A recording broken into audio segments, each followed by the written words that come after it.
Well, thank you. Good afternoon, everybody. It's a pleasure to be here. I've been several times in South Korea previously, and I've always had an excellent time while I'm here. I'm looking forward to another one now. What I hope to do today is to tell you a little bit about the Nobel Laureates campaign that I organized in favor of GMOs, to give you some of the background as to why I did it. And for those of you who might be a little skeptical, I hope by the end of the talk you will be convinced that you too should love GMOs in the way that I do. They really are something that is incredibly important for the world, not so much for the developed world, but for the developing world. So let's start at the beginning. Two gentlemen here, the one on the right is Dr. Mark Van Montague, and on the left with his colleague Jeff Shell. Jeff unfortunately is no longer with us. They discovered a natural process by which bacteria were able to put DNA into plants. And this was work that was carried out in the late 1970s. And I got to know Mark very well, both before the work and since then, and we were very good friends. And he celebrated his 80th birthday. They had a big symposium in Belgium that they invited me to, and I spent a day listening mainly to plant biologists. I am not a plant biologist. My work is all on bacteria. And so I spent a day listening to plant biologists talking about the exciting work they were doing. But the thing that I really came away with from the day was how difficult it was for them to work on plants in Europe and also in some places in the US because of the anti-GMO movement, because of Greenpeace and because of others that had made it very difficult for them to get funds. These groups had persuaded the governments not to fund this sort of work. Whenever they got up to speak, they faced a lot of harassment. And it was really an eye-opening experience. I knew about anti-GMO to some extent, but when you listen to people tell you of some of the things that have happened to them, physical threats have been made, just all sorts of things, to try to shut down the people who really understand the technology, who know it, and were trying to explain it to the rest of the world. And I've been scheduled the next day to go and talk to the European Commission about the future of medicine. Well, I'm not sure I knew so much about the future of medicine, but I had thought of a few remarks that I might make. But after this, I decided that instead of that, I would talk to the European Commission about GMOs, and in particular would make the case that for people who are hungry, food is medicine. And I took that as the theme. I gave a presentation the following day at the European Commission, and it was received in a very good way. First of all, there was an Italian senator who came up to me and said that prior to my talk, she'd been very anti-GMO. She'd voted against it whenever it had come up. And she changed her mind completely. She realized that what she'd been told by many of the anti-GMO people was simply wrong. And a number of the staff members for some of the other senators who were there came and told me that it was very refreshing to hear someone talk about GMOs in Europe, because most people just wouldn't talk about it. It had become such anathema, no one wanted to listen to it. And so the talk that I gave to the European Commission focused on the following. I talked a little bit about some of the needs of medicine in the developing world, and particularly vaccines. You're probably aware that we've made lots of vaccines that are good for us, for the diseases that we get here in the developed world, but we've spent relatively little money trying to develop vaccines that will help people in the developing world. They need cheap drugs, they don't have a lot of money. Basic care is often not as good as it should be, but the thing that they need more than anything else is food. There is a great dearth of really good, highly available food once you get outside of the major cities in most of the developing world. Now, of course, food means agriculture. And agriculture comes in several forms. In the West, it comes in the form of these massive fields that we see here on a very large scale. But in much of the developing world, food is grown in the backyard, is grown in a small plot of land near someone's house.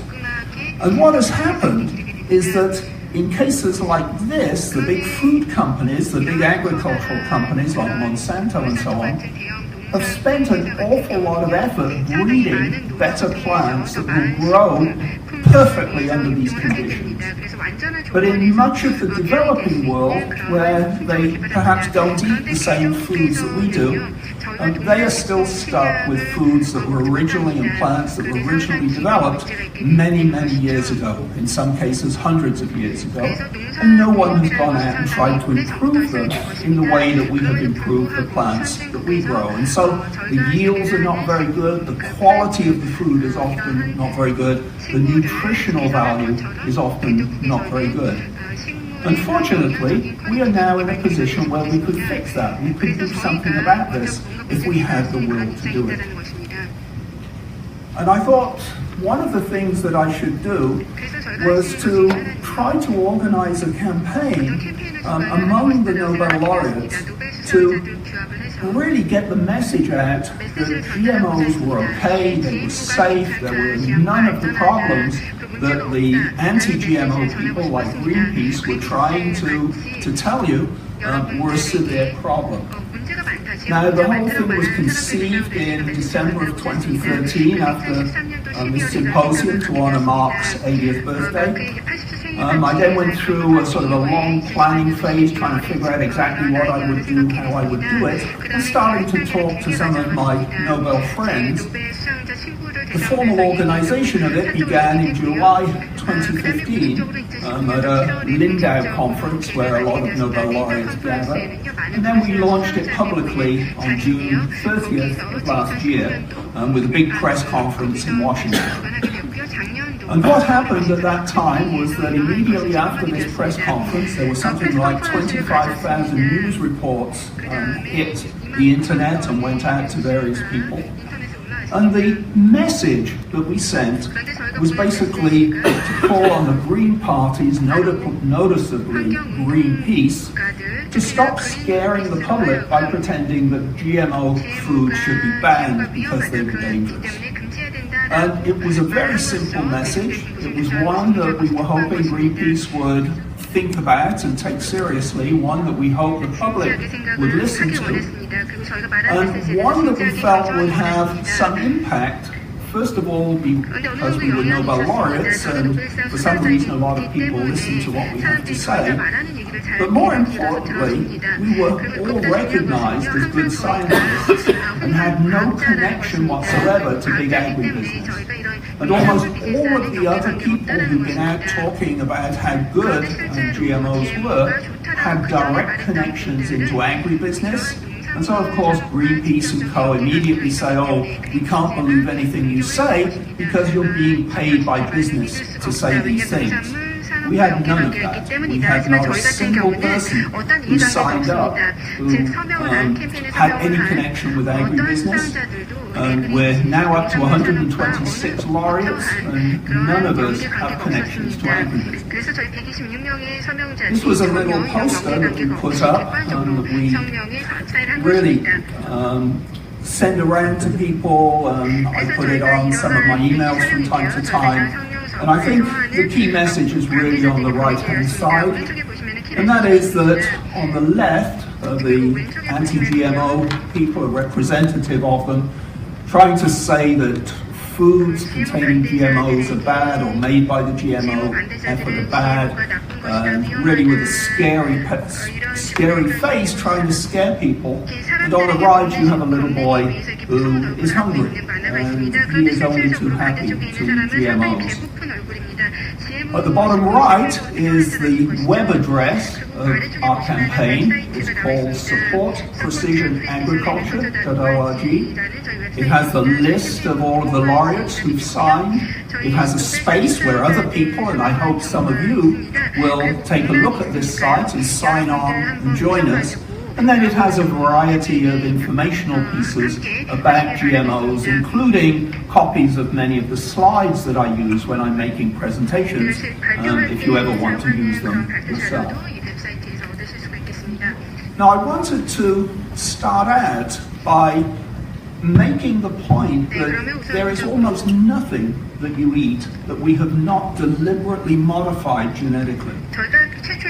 If you look at the raw materials from which current crops have been produced, they don't look anything like the current crops. So for instance, if we look here, this is teosinte. This is the original sweet corn that we now find all over the place. And over the years, we've slowly engineered it until now, this is what it looks like when it reaches you in the supermarket.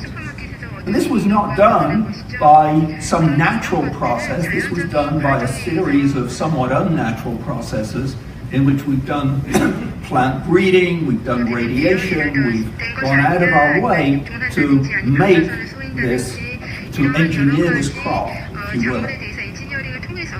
I'd just like to go through this for those people who are not immediately in the field and don't get this. This is the way that traditional plant breeding works. I call it conventional breeding. We take what we call the elite variety of the plant. This may be the maize that we're growing at the moment, and we want to introduce a new trait into it. Maybe you want the grains to be larger at the top of the stem. And so we find a related variety that has the trait that we want. It naturally produces these bigger grains, but it probably has lots of other traits that we don't want. And so you make a cross between these two plants, and in much the way that we produce babies, and the male and the female mix, the genes are mixed up, they end up with a hybrid that has half the genes from one plant, half from the other. And then, of course, when you do that, you get a lot of genes that you don't want, because all you really wanted to do was to move this gene into this strain. And so then you have to keep back crossing, so you take this and cross it back to this one, and do this until you're left, hopefully with just the one gene that you really wanted, the trait that you really wanted. 그런데 실제로 GMO 방법을 통하면 원하는 유전자 하나만을 심을 수가 있는 것입니다. 그렇게 되면 이러한 문제에 크게 문제를 피할 수가 있겠습니다. 그런데 전통적인 육종을 보면은 여러 세대를 거치게 됩니다. 상당히 원하는 품종을 얻을 때까지 상당히 오랜 시간이 걸립니다. 20년, 30년이 걸려야 원하는 품종을 얻을 수가 있는 것입니다. 상당히 긴 과정입니다. 그런데 이런 과정을 거친다 할지라도 원하는 형질을 얻지 못할 수도 있습니다. 그리고 악영향이 있는 경우도 있는데요. 예를 들어서 돌연 변이가 발생하는 경우가 있습니다. 그 원하는 그런 품종을 얻지 못할 경우에는 방사선이나 화학물질을 처리하기 때문에 돌연 변이가 발생하는 것입니다. 이런 방식으로 원치 않는 유전자를 아니 형질을 제거를 하는 것이죠. 방사선 화학물질이요.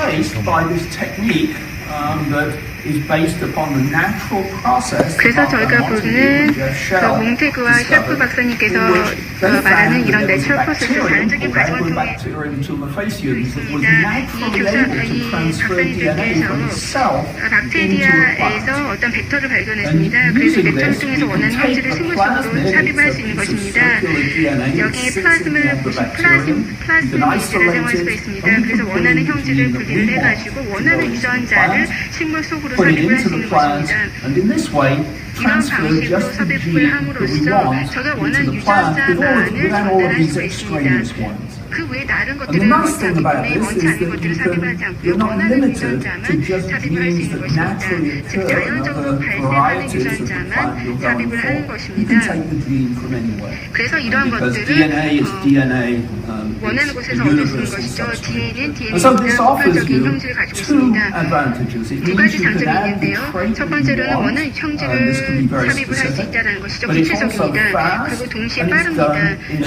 very 상당히 precise 정밀한 manner. 방법으로 할 We 수 know 있습니다. at the end of the day what 그렇기 gene we 때문에 were trying to put 저희가 in. 삽입하고자 We 하는 can check that it has 유전자가 indeed gone 들어갔는지 in, and then you 삽입 can look and 확인을 할 see 수가 whether 있습니다. anything else has 그 changed 외에 about 다른 the 변경사항은 plant. So 없었는지를 it lends 확인할 수 있는 itself 것이죠. to the 이것이 kind 바로 of 렌즈와 precision 마찬가지입니다. that one would 아주 like to do. 명확하게 보입니다. 저희가 원하는 것만 삽입할 수 있다는 거죠. So this is a comparison 그래서 of 한번 비교를 conventional 해봤습니다. breeding, 전통적인 which I described first, and 아까 precision 처음에 breeding. 설명을 드렸죠. If 그다음에 you talk to 정밀 육종을 한번 Greenpeace, if you talk to the other 그린피스는 anti-GMO people, GMO they'll say, oh, 관련해서 well, this 이런 얘기를 conventional 합니다. stuff is all very safe because 육종이 we've 상당히 been doing it 안전한 for 방법이다. years, 우리가 수년 but 동안 this 안전 new 육종을 one, this precise way of doing things 그런데 is very 정밀한 dangerous. 육종은 상당히 And frankly, 위험하다는 I think you only have to 메시지를 look at this to see that it doesn't make sense. 그런데 If you're doing 실질적으로 자세히 something 보면은 그리스가 precisely, 말하는 것이 you have much better 실질적으로 control of 합리적이지 what's going on, and you 않습니다. have 왜냐하면 much better 관련 육종을 opportunities 사용하게 to 되면 test that what you 실질적으로 wanted 통제를 to 할 수가 happen 없습니다. really did happen. 실제로 어떤 When 일이 you're doing it 발생했는지를 by the 알려면 traditional 테스트를 해봐야 methods, 됩니다. 그런데 you don't know 관련적인 what is being 방식으로는 transferred from one 어떤 plant to another. 형질이 변환이 됐는지를 확인할 수가 Now, 없기 때문에 I'd like to give this example because this goes down very well with a lot of people who are neither geneticists nor even 유전학자나 scientists. 과학자가 아닌 분들도 And 있기 I'd 때문에 like to 좀 think of it in 간단한 the 사례를 following way. 드리겠습니다. I 이런 have 것을 two 설명드리자면요. cars. 두 대의 차가 One of them has a 있습니다. 한 대는 GPS and one GPS가 doesn't, 설정되어 and I 있고 want 다른 to 데는 move the 없습니다. 그런데 GPS GPS를 into this 시스템을 car. 이 새로운 차에 So what do I do? 옮겨보자 Do I 합니다. take 어떻게 the two 될까요? cars 이 apart, 차를 다 mix 해체를 everything 해가지고 up, 모든 걸 다 and 섞어야 then 될까요? pick the 그 car that has 다음에 the GPS? GPS가 있는 Or do I just 차를 take the 선택을 해야 될까요? GPS system 아니면 and put it GPS directly into the 시스템만을 car 빼내서 where I want it to 없는 go? 차에다가 옮기는 Well, of 것이 course, 더 I think 좋을까요? the answer is pretty obvious. We 답은 take the 상당히 GPS and we 당연합니다. put in 이것이 traditional 바로 breeding 전통적인 and 육종과 precision 정밀 breeding, 육종과의 the 차이라고 kind 할 of 수가 stuff that is 있습니다. done in the GMO method. 네, GMO 방식으로 하는 것이 Now, 바로 of course, 정밀 Greenpeace 방법이겠습니다. would have you believe that if that GPS system, 합니다. instead of coming from a car, came from GPS an 시스템은 차가 airplane, 아니라 now your car is 비행기에서 going to 옮기게 fly. 된다면 차가 날 수 있다라는 This is the 생각을 하게 kind of 됩니다. nonsense 이런 것들은 말이 안 that 됩니다. Greenpeace and the Green 그린피스 parties 그리고 have been 환경 telling 정당들이 everybody 모든 about 사람들에게 in order 이런 to 얘기를 get them 하는 것입니다. scared 이런 of 얘기를 this 함으로써 process. They say 이런 it 공정에 matters 대해서 where 정밀 the 방법에 gene 대해서 comes from. 겁을 주는 것입니다. Well, it doesn't matter where the gene comes from. 그런데 유전자가 어디서 오는지 실질적으로 What's 그렇게 중요하지 important 않습니다. 그것보다 더 ultimately is the 중요한 product. 것은요. It's not a question of how it got there. I can take a gene, perfectly valid gene, and put it in and it's fine. Let's say that I wanted to come up with a treatment for diabetes. What do? Well, I want to give people insulin, I want to make insulin available. Prior to these kinds of methods, the way in which we did that was to harvest pig's pancreas and make pig insulin. Now, pig insulin is one amino acid different from human insulin. As soon as we learned how to do these kinds of techniques, we could now take the human insulin gene and put it into a bacterium or put it into yeast, and now we could make human insulin so that diabetics who needed insulin injections could get the real stuff. They could get human insulin, not pig insulin. Somehow the Green parties think that's okay. The Green parties don't have a problem with that. Okay, so taking a human gene, put it into a bacterium, oh, this is perfectly okay. But taking a plant gene or some other gene and putting it into a plant, this is all very dangerous. What's important here, though, and I think I can't stress this enough, GMO is not a product. GMO, you label something, oh, this is a GMO, it tells you nothing. It tells you something about the method, perhaps, by which the product was made, but GMO is a method. It's a way of getting genes from one place into another place. Let me give you an example of that. This is a production line. This is a very streamlined factory. I can tell you, it's making a means of transportation. Does this, looking at this, I say I made this means of transportation here. Does this tell you whether the means of transportation is safe or whether it's dangerous? Well, these are the two possible products. One is a tank and one is a car. Very different outcomes, but from essentially the same production line. The production line tells you nothing. It's what comes out at the end that you need to worry about, and it's what comes out at the end of the GMO method that you need to test. But I think equally you should test what comes out from regular methods too. Just remember the following. If you were a plant and a beetle was coming along and trying to eat you, are you going to get up and run away? Well, no, you can't do this. If we're out in the jungle and a lion comes after us, we can run away, but the plants can't do that. And so you have to ask yourself, why haven't all the plants been eaten by the beetles and everything else that likes to eat plants? And the answer is that they make pesticides. They make pesticides inside themselves that will kill insects that try to eat them. Now, as a result of that, if you start to look at many of the plants that are in our diet, you will discover that an awful lot of them have what look like rather dangerous chemicals there already. This is a table from a paper by Bruce Ames. Bruce is a very well-known biochemist. He was looking into, developed the Ames test to look for dangerous compounds. But I'll just draw your attention down here to celery. So here are 3 kinds of celery, and they have within them a really nasty carcinogen called sorrelin. Now, sorrelin is something that is carcinogenic. And many years ago, the ladies who used to be preparing celery for sale in the supermarkets would be cutting it up into these nice little pieces that fit into the boxes. And they discovered that if they got the celery juice on their hands, they quickly got a contact dermatitis. They had a skin disease. And some of them even got skin cancer because of the sorrelin that was in the juice. Now, if celery were a GMO, it would be banned. You would not be allowed to sell it. And yet this is a product of traditional agriculture, of traditional breeding, considered perfectly safe. Now, let's say that I decided that I was going to try and improve this celery. I was going to try and make it so that it tasted better or had some other desirable properties. And so I crossed it with some natural forms of celery out there, some other forms. Would I go and check if all of a sudden the presence of sorrelin had shot up by 100-fold? In which case it would be a real carcinogen every time you ate it. Well, of course not. There are no regulations that say you have to test for that, because until Bruce Ames did his work, no one even knew that this compound was there. And it turns out the levels in celery are sufficiently low that unless you eat massive amounts of it, you're going to be perfectly okay. And this is true of almost all of the foods that we eat. Certainly all of the plant life has naturally occurring pesticides in it, but they're at a low level. They're just at a level sufficient to kill the beetles and insects that want to eat those plants, but not bad enough that they will harm us. So I think this is a good example why you need to look at the product. You want to see what has come out of all of these breeding experiments to see if it's safe. You really don't want to rely upon the method and say, well, because it was natural, it must be safe, but because it's GMO, it must be dangerous. So, how did we get into this state where there was so much anti-GMO sentiment?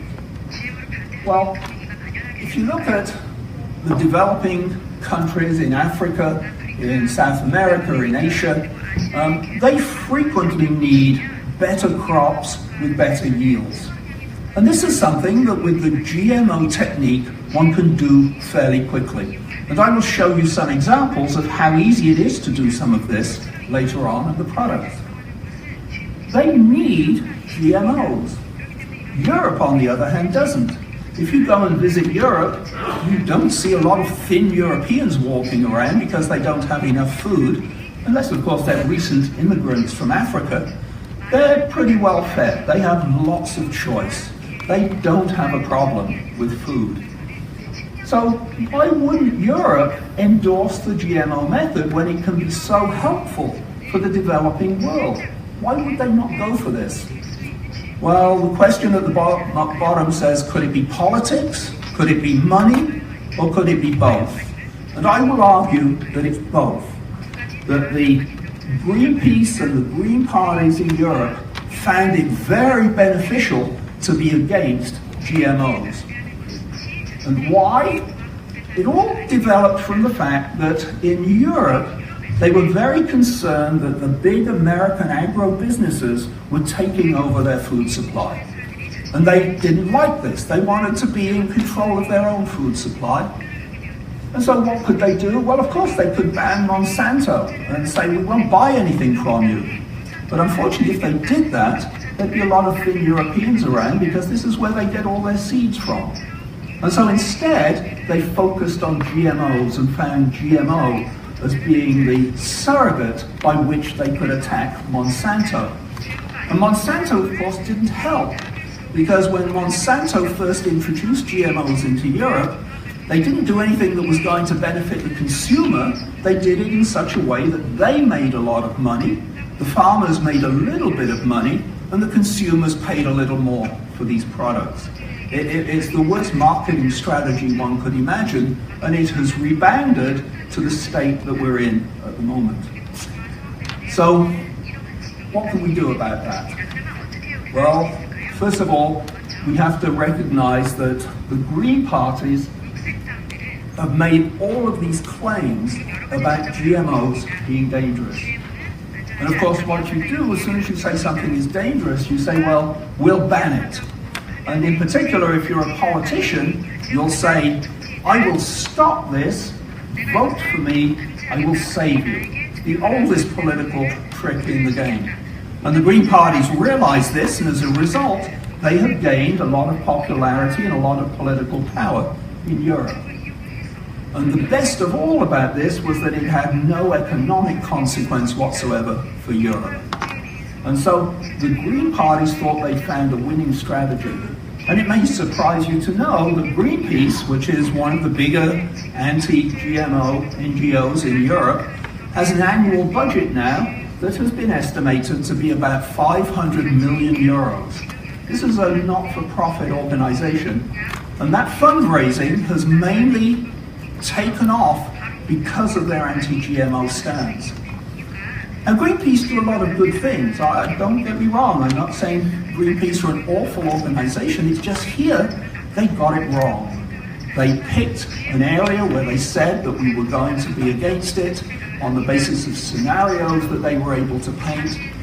And one of the things they did at the time was to say, well, you know, when these things first come along, we don't know if they're going to have a big impact. You have to do experiments, you've got to test them, let's wait and see, let's be careful. Well, you know, we have 30 years experience now with GMOs. We have an awful lot of people that have been eating them. We have many, many more animals that have been eating them because the bulk of the GMOs actually go into animal food. And I don't see a lot of dead cows and a lot of dead sheep and pigs around all over the place as a result of eating this. And I don't see a lot of dead people around. And in fact, there is not one single credible instance where there has been a problem caused by GMOs. Not one. You will read about some from people who have done poor science and where the science has later been discredited completely. But there is not one single credible report of a problem. Now, Greenpeace called for experiments. The experiments have been done. Why don't they read the science? Why don't they follow the science and say, hey, you know, we were right to call for all of this. Now we know it's safe, and let's tell everybody that it's safe.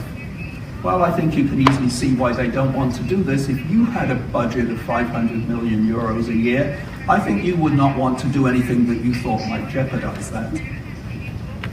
And so the tragic consequences, though, of all of this is that, not content with blocking precision agriculture GMOs in Europe, now they're going around the rest of the world, and particularly the developing world, and telling them that they're safe too. They go and see these political leaders in Africa and explain how dangerous GMOs are.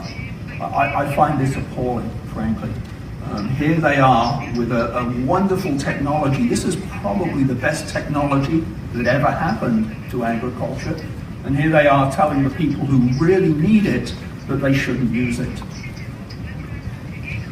Every major scientific society in the world, and there are some 250, they wouldn't quite all fit on this slide, have all come out and said GMOs are safe. There's not one of them that's come out and said, hey, this is a dangerous technology that you should be worried about. There are just two institutes that claim to be scientific that are generally negative.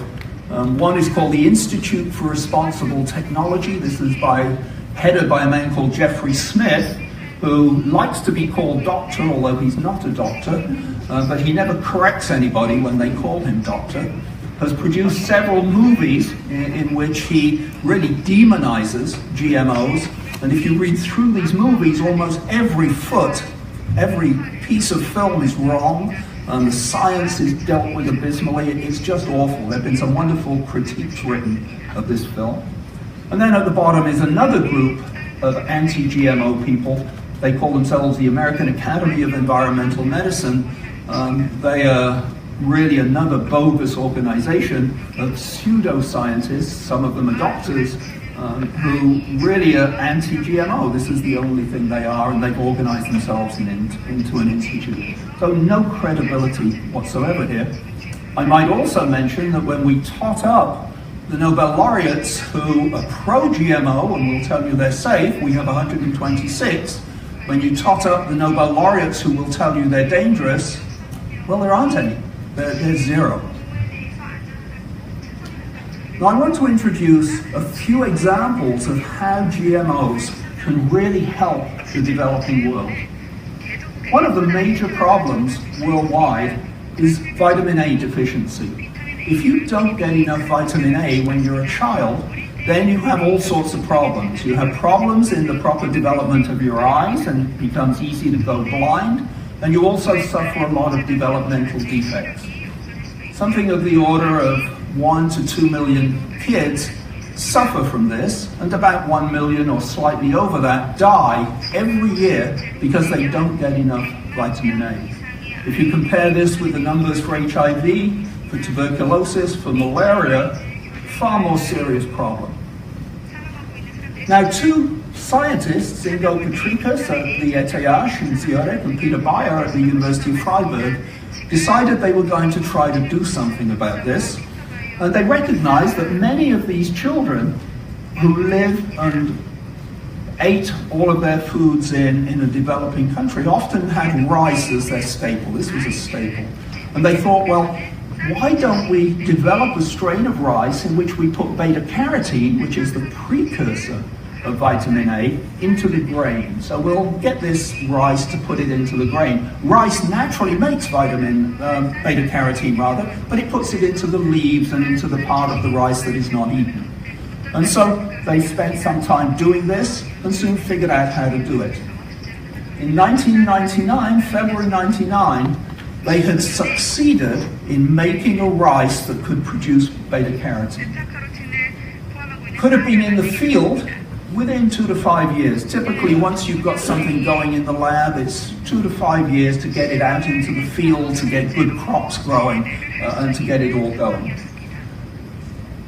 That could have begun to save children from blindness and death. But it's a GMO. And so what happened is that the Green parties almost used this as a poster child to see if they could stop it. And I can tell you why they wanted to stop it. Because let us say that we have rice, which is available free of charge. There was no patents on this that was going to cause any problems. This was going to be freely distributed to anybody who wanted it. Why didn't Greenpeace endorse this? Why didn't they want these children to survive? Well, because if this became a reality, how do you distinguish this from the bacteria that are producing insulin and solving diabetes? Okay? You've never heard Greenpeace mention how dangerous the GMO that produces human insulin is, because you can't get away with this. It's a medicine. This also is starting to look like a medicine because it's good nutritionally. And so they decided they had to do everything they possibly could to stop it. And they've been successful. Okay, this was 1999 when it was first developed in the lab, and now I say 2017, well, it's probably now going to be 2018. The field trials of the latest version have just been completed in Bangladesh. Looks very good, really looks as though it's going to get started out into the fields. We're still waiting for legislation in several countries before this can start to be grown seriously. But this is just, multiple years of delay because of regulations which the anti-GMO people have insisted the government's put in place. They've just gone out of their way to put roadblocks up to this one. And now you go and talk to Greenpeace, you talk to the activists about this, and they say, why is it that they have stopped golden rice? And they say, we didn't stop it, they say. They will say, they tried and it failed. It's been a failure, been 18 years and got nowhere. And, they just put up roadblocks to stop it, and then they complain that it's taken forever to get it going. And this is just one example of the many nutritionally improved crops or yield improved crops that could be made using GM technology that are languishing in plant scientists' labs. Since 2002, perhaps 15 million children have died or suffered because of vitamin A deficiency. I want to know how many have to die before we say this is a crime against humanity. If this was Rwandans out killing children in the neighboring countries, they would be up in front of the International Criminal Court in The Hague. As far as I'm concerned, this is where Greenpeace belong.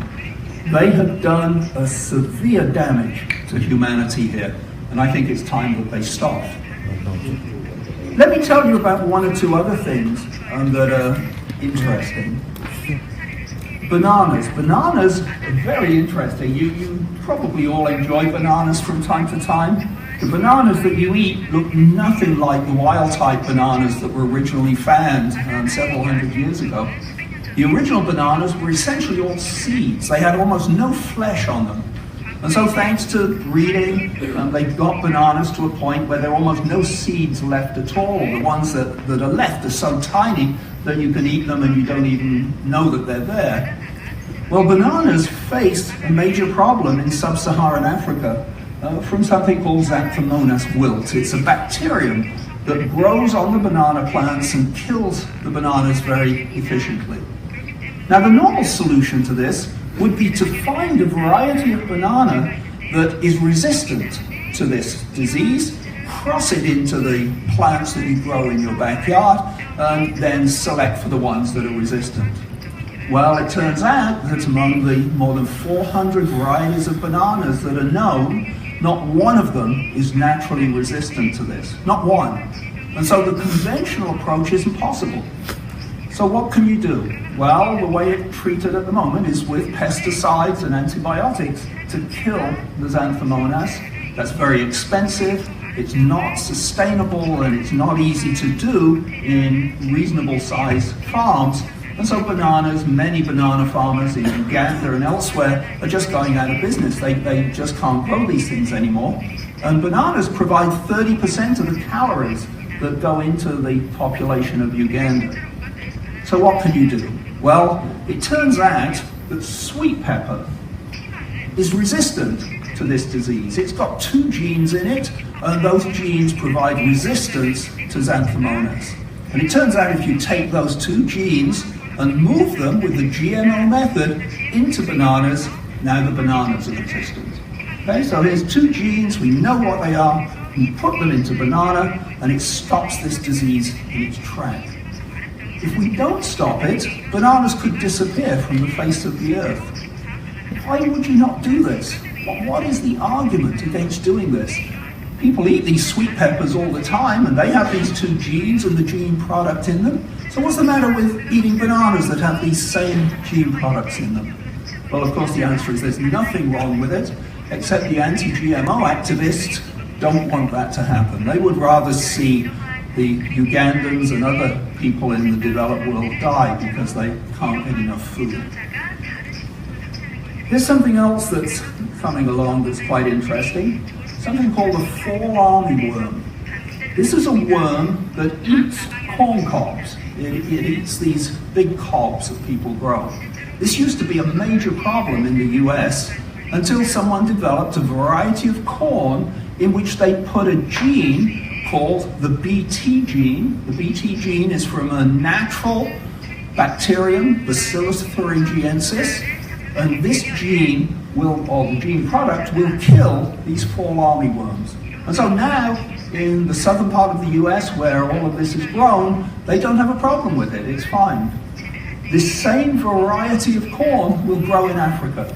And they've already done some tests, and in fact it's growing in South Africa. But if you look at what's happening, in Zimbabwe, 130,000 hectares of land is devastated by this disease. Now Uganda, you've got farmers going out of business with it. Zambia, Namibia, Malawi, loads of infections. And once you get this going, it's very difficult to stop. There's just no way that you can stop it easily. And yet, if you just grew this GMO maize, it takes care of the problem.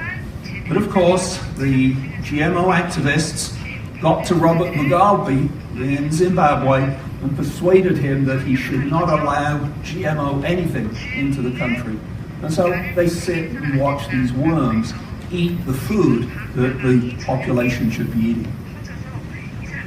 This Bt gene has been put into quite a lot of plants. In Bangladesh, it's been put into eggplants. They were having a major problem in Bangladesh because of diseases of the eggplant, and this has saved that crop, and the farmers there seem pretty happy with it. Bt cotton is something that's very popular in India, and that has done well too. Another interesting story, and one which tells you about the deceit of the politicians, is papaya in Hawaii. So many years ago, Hawaiian papayas were infected with something called ring spot virus. It was carried by an insect that was breeding on the papaya trees and was killing the papayas to a point where they couldn't sell them anymore, and the farmers thought they were going to go out of business. Well, a scientist in the agricultural department at the University of Hawaii found a good solution for this by making a transgenic, a GMO papaya that was resistant to ring spot virus. They introduced that into the field. Farmers were happy. All of a sudden they could grow their papayas again, and everything was going smoothly. However, what happened was that just a couple of years ago, the population of Hawaii, in particular politicians, decided that GMOs were bad and GMOs needed to be labeled. And they said, we're going to introduce a bill into our local parliament saying that anything that is a GMO has to be labeled. Well, you can imagine the papaya farmers didn't want their papayas labeled as being GMO because, of course, the label GMO, the Green parties have made sure that everybody thinks that means it's dangerous, and they figure they're going to lose their crop. Even though, since 1998, they've been selling, people have been eating these papayas in the US and elsewhere, no harmful effects whatsoever. And so the farmers go and protest to the politicians, and they say, hey, you can't do this. You're going to put us out of business. You know, we won't have any business left. So what did the politicians do? Well, the politicians said, aha, we will grandfather the papaya and we'll say it's not GMO and it's only going to apply to new things that have been made by this technique. Now, you know, how cynical can you be? Here is a crop that really works, it's GMO, everybody's eating it, nobody's had a problem, and yet they're not prepared to admit and say it's GMO and that it's actually a big success story. Now in Thailand, they now have the same problem, the same ring spot virus, but in a different variety of papaya. And some people there have actually now made a variety of papaya that is also resistant to this ring spot. But in Thailand, this is another non-GMO country. They won't allow anybody to bring GMOs in. So what's happened is that the farmers in Thailand have snuck it in. They've put it in, smuggled it in, and now they're growing GMO papayas and just not telling anybody. Okay? Farmers are pretty smart. You've got to give it to them. You know, when your livelihood depends upon something, you find a good way around it. So now we get to the sort of lessons that I want to leave from this talk. So the first thing is that, if you don't want to eat foods derived by GM techniques, then don't. It's your choice. You go to the supermarket, you can eat anything you want. Okay? If you don't want to take something that's GMO, don't eat it. But don't go and tell everybody that you're not doing it because it's dangerous. These things are not dangerous. If anything, they're probably safer than traditional foods. For the simple reason that with a GMO, I know what gene I moved into the plant, and with traditional methods, I don't. I could have put any old genes into these plants and not known about it until later, perhaps a problem developed, and then we discover we have a problem. So for developed countries, food isn't a problem. But then when we start to make statements about the food or anything else in our country, let's not forget that what we say here can have consequences elsewhere in the world. We live in a global society. We must never forget the consequences of our actions and our words for developing countries. And I would say we could do with a lot more science in politics, and it would be rather nice if we had less politics in science. And politicians should really listen to the scientists they fund. Why do they give us money to do research, to come up with better technologies, and then just ignore us at the end of it? They should stop supporting the idea that foods produced by GMO methods are inherently dangerous when the science says they're not. Unequivocally, the science says they're not. And this is something I find particularly odious. Paragraph 72 from the EU report that they're hoping to make into law urges the G8 member states not to support GMO crops in Africa. This is the Europeans saying, we'll not give money. None of the big countries that have money don't give any money to Africa to support GMO research. I find this appalling. I mean, this is as bad as Greenpeace, and it's just politicized. And I think civil society needs to play a role too. For instance, the major religious leaders should speak out. I met with the Pope just before Christmas, and I'm hoping to meet with him again. He is okay with the science, but he has he's heard some false information about the economics of this, and so he's still a little dubious. But he did come out recently and say that there was a very interesting proclamation came from the Vatican. You know, if you're a Catholic, you take Mass and you eat the bread and drink the wine and so on.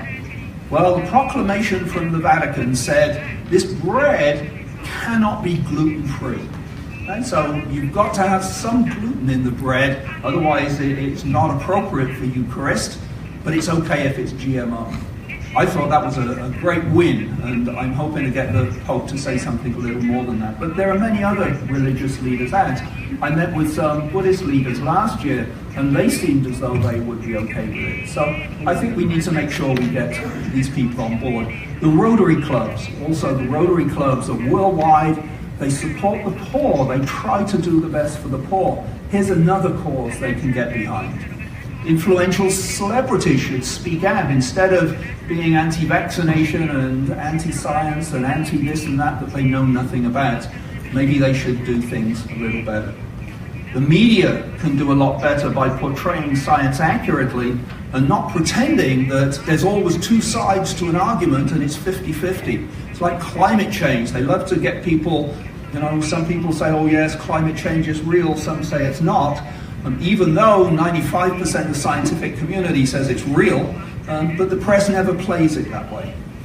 And finally, I think knowledgeable scientists should not be silenced. And by knowledgeable, I'm not talking about myself, I'm talking about the plant scientists who really understand this stuff. This is the people who are making these products.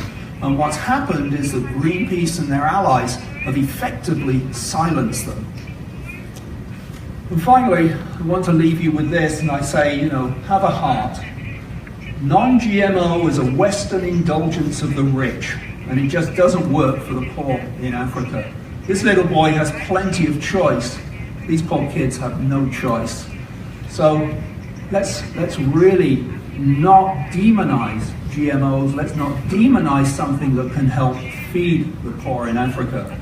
And again, this is the website, supportprecisionagriculture.org. If you want to support us, please log on. There's a lot of interesting information there. And you can sign up and join us and tell us that you're with us as Nobel laureates to support this cause. And of course, I do hope you will tell your politicians all about this too. So I thank you very much for your time. I'm happy to take any questions.